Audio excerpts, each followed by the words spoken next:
So you may have heard quite a bit about these data centers that are moving into these communities. The one that's being talked about the most right now is the big, massive data center that's going in Utah.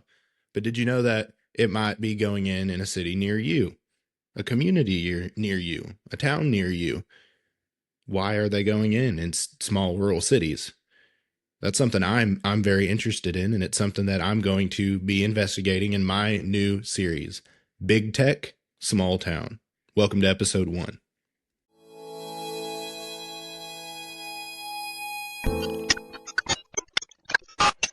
Across the country, big tech is building massive facilities. The construction of data centers is a growing political issue in Central Texas. A data center boom.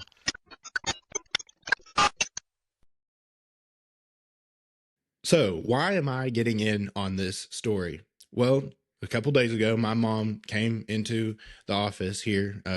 This is my part-time studio, but it's also the office that me and my dad work construction out of. And she came in to visit, and she was just in Clarksville, I think, visiting with some family we have that lives around there. And she was trying to go somewhere, and she put it into her Google Maps. And when she put the place into her Google Maps, it sent her a different back road to where she was supposed to be going. And she looked over and she noticed that there was this massive plot of land, over 100 acres that used to be forest, leveled all the way to the dirt. And of course, that was interesting to her. And she asked around and was looking online later, and she figured out that it was going to be the site of a $1 billion data center. It's going to be built right there in this small town of Clarksville, Arkansas. She came back and told me. It immediately piqued my interest, as I am kind of been following these data center stories and where they're going in.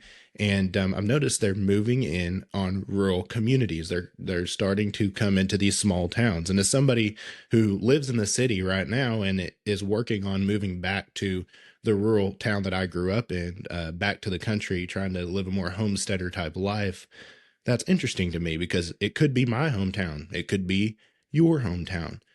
What do the citizens think about these big tech companies moving in on their hometown, But the first step in this investigation is to understand what data centers are and why people are concerned. And that's what we are going to be covering today. And I have put together a slideshow that I'm going to walk through with you and share some facts and research with my sources. And the link to that the slides are going to be in the description of this video. So let's jump right in. And I'm going to share my screen here. Okay. Now, I'm in the wrong spot. Hold on.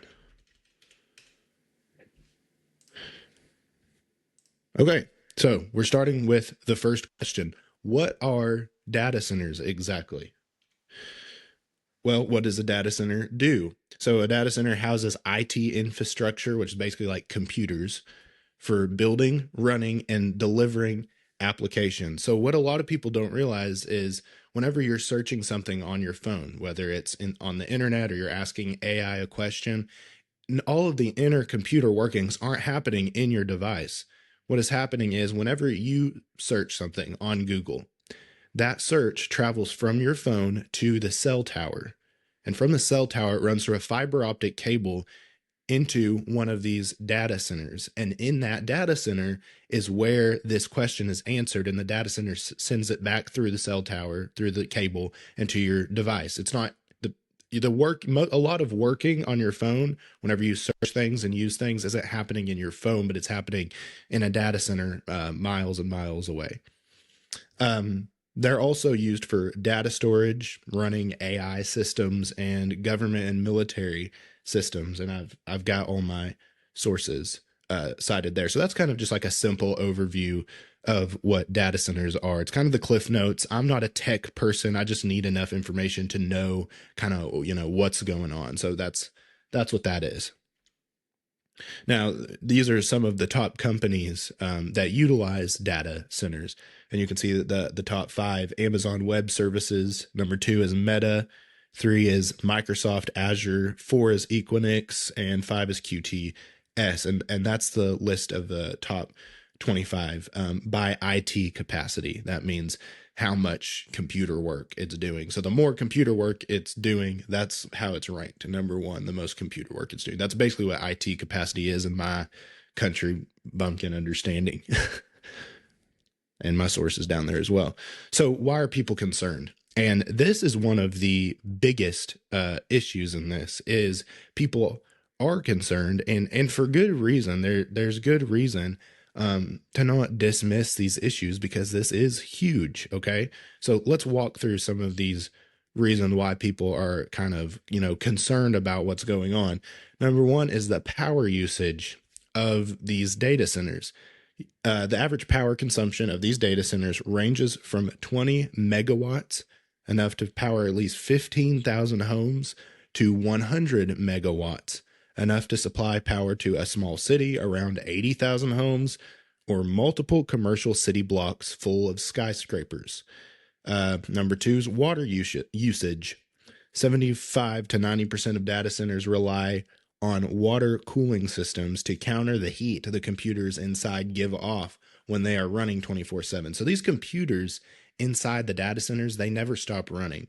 They're running 24/7 all the time. And whenever you're using your computer at home, the fan kicks on, right? You'll be using your laptop, your computer, you'll hear the fan kick on, and it's cooling the system off. Well, now you got these massive buildings with IT infrastructure and computers inside the building, and they're running 24/7 for hundreds and hundreds of people, different data users like us, like companies, businesses, things like that. And so they're running 24/7. They need cooling, and they use water to cool these data centers off. Most data centers use the same water sources that the community drinks out of. Data centers use between 270 gallons of water, which is enough to supply 1,000 homes. And I just want you to let that sink in for a minute. At the very least, they're going to be using 270,000 gallons of water, which is enough to supply 1,000 homes, okay, for a day for a small center, and up to 5 million gallons a day for a hyperscale center, which is enough to supply a city of 30 to 50,000 people.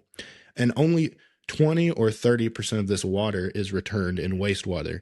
And that's something that the people that are pro data centers say often is that, well, not all of the water that is coming into these data centers is consumed. A certain amount of it goes back out in wastewater. And once it goes out in wastewater, it can be treated and put back into the system. But the number for that is 20 to 30%. So, 80% for the most part of the water that is going in to cool these data centers is going to stay there and cool the data centers. Is not going to go out as wastewater. That's what the numbers show. Okay. Now, let me put this into perspective. My mom came in and told me about this data center going in Clarksville, Arkansas. And there's a lot of people in the community that are not happy about it. And I'm going to be getting into that in later episodes. But something that we got to know about Clarksville, Arkansas is Clarksville, Arkansas only has about 4,000 homes in Clarksville. Okay. So whenever we're looking at these numbers, 20 megawatts of power, which is enough to supply 15,000 homes constantly, or we're looking at, at the very smallest data center, it's going to be enough to supply 1,000 homes with water in water consumption.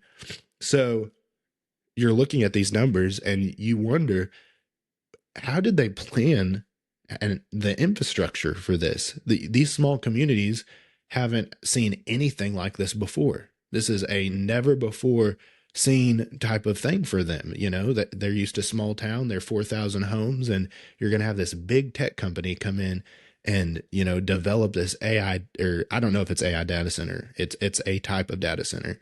And I'm looking into that right now. But this massive data center that at the very least is going to be a lot more energy and water drawn than that city has ever seen in its whole entire existence.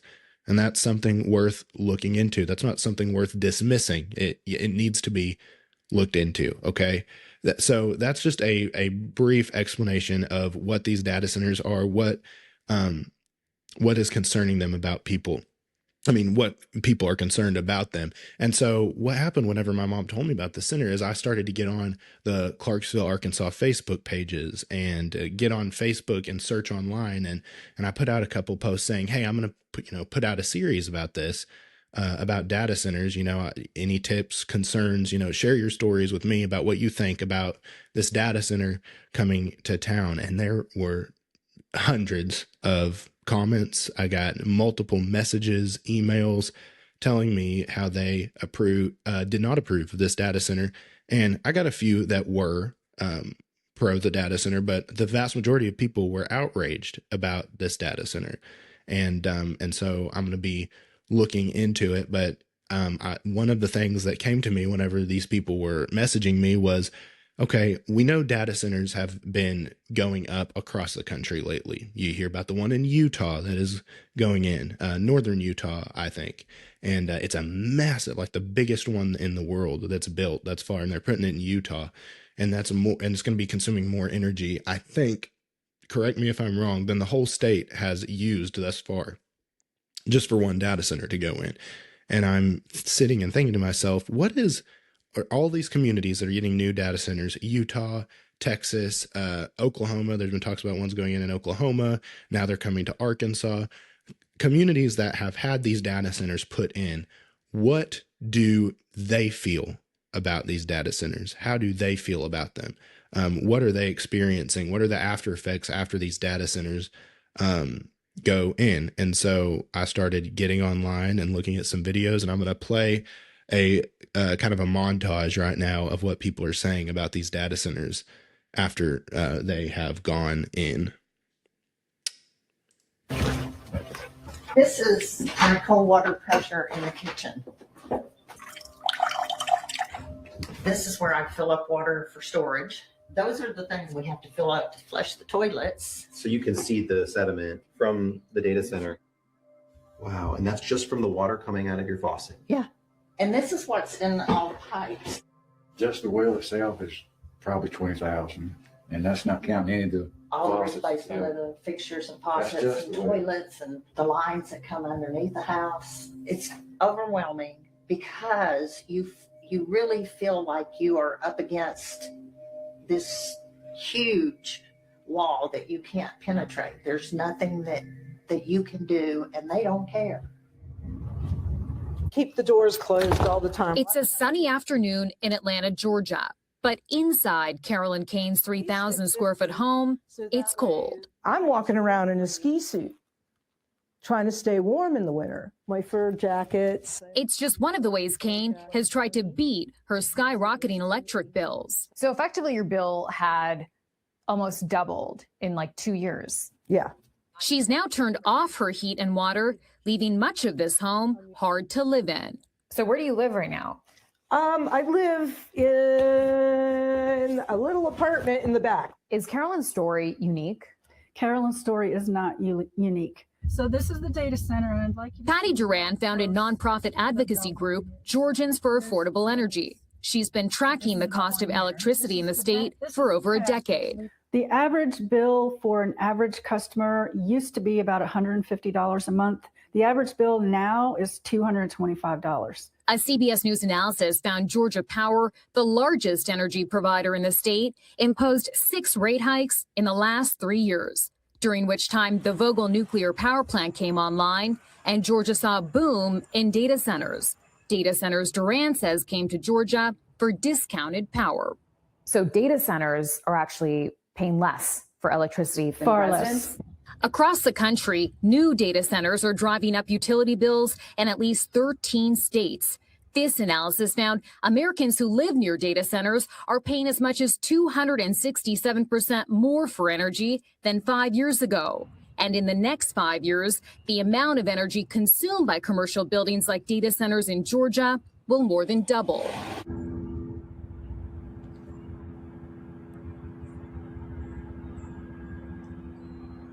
This is the end. Beautiful friend. It's crazy. It's crazy.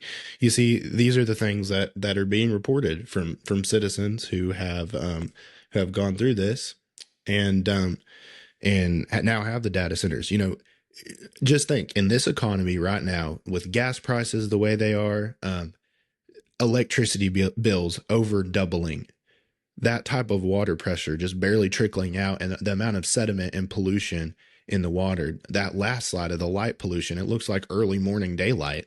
And it's 24 hours a day. The constant humming noise of the generators of these data centers. You know, it's just, I would say if that was moving into my rural town that I'm moving to, that I would have some opinions about it. And I want to look into it because they are moving into smaller communities, and I want to know how does this happen? Why is this happening? And so whenever my mom came in and told me about the one in Clarksville, I'm like, you know what? I'm going to follow this story. We're going to figure out what is going on with data centers moving into rural communities. And so that's what I'm going to be doing. So I'm calling all Clarksville residents, Clarksville city officials, anybody that's involved with Clarksville, or, you know, maybe you're involved with the building of this center and you want to reach out. If you want to remain anonymous, I will keep you anonymous, but I want you to email me your tips, your information, anything you have on this data center. I have been going through, and I've already been in contact with some local sources in Clarksville, covering some documents, going through some documents, and I've been putting together a timeline of how this happened, some different things that went down, taking some stories from some of the concerned citizens who have been saying that this was something that was sprung on them. And so I'm looking into that as well. But if you are a resident of Clarksville, Arkansas, and you have information, I want to hear from you. Email me your tips at zachreardonmedia@gmail.com, and I'll do my best to get to all of them.